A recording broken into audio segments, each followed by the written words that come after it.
Well, folks, buckle up. Trump's back in the White House, and the man's got a pen mightier than 1,000 tweets. Executive orders are flying faster than Big Macs at a drive-thru. We're talking about a flurry of decrees that would make even the most seasoned politicians say, "Hold on, is that even legal?" From birthright citizenship to transgender rights, Trump's taking on America's hottest hot-button issues with the subtlety of a bull in a china shop. And you know what? We wouldn't have it any other way now. Some might call these executive orders impulsive.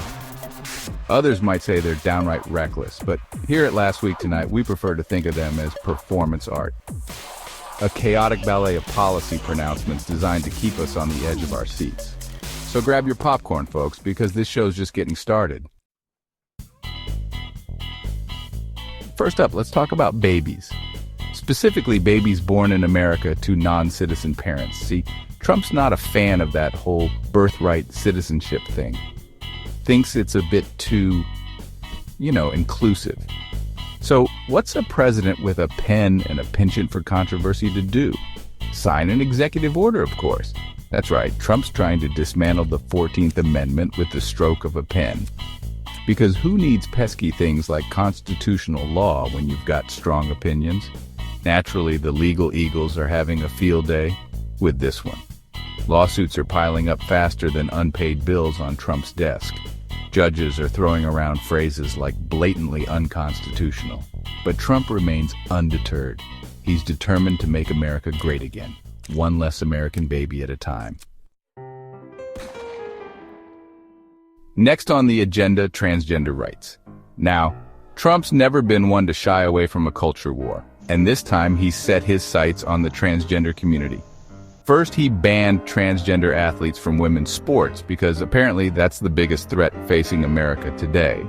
Then, he went a step further, trying to define sex as only male or female and restrict gender transitions for minors.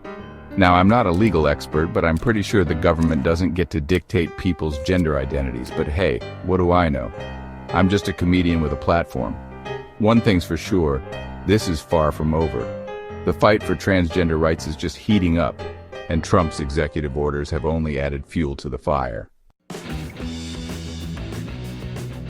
Section 4, Global Chaos, America Goes Rogue. All right, folks, hold on to your hats because things are about to get internationally interesting. Remember all those pesky international agreements Trump pulled out of during his first term? Well, he's back at it again. Like a bad boyfriend who just can't stay away, Trump's once again ghosting the global community. First, he ditched the World Health Organization. Again, because who needs global cooperation during a pandemic, am I right? Then, he pulled out of the Paris Climate Agreement. Again, because apparently the only thing hotter than our planet is Trump's burning desire to undo everything his predecessor did. And just for good measure, he slapped sanctions on the International Criminal Court.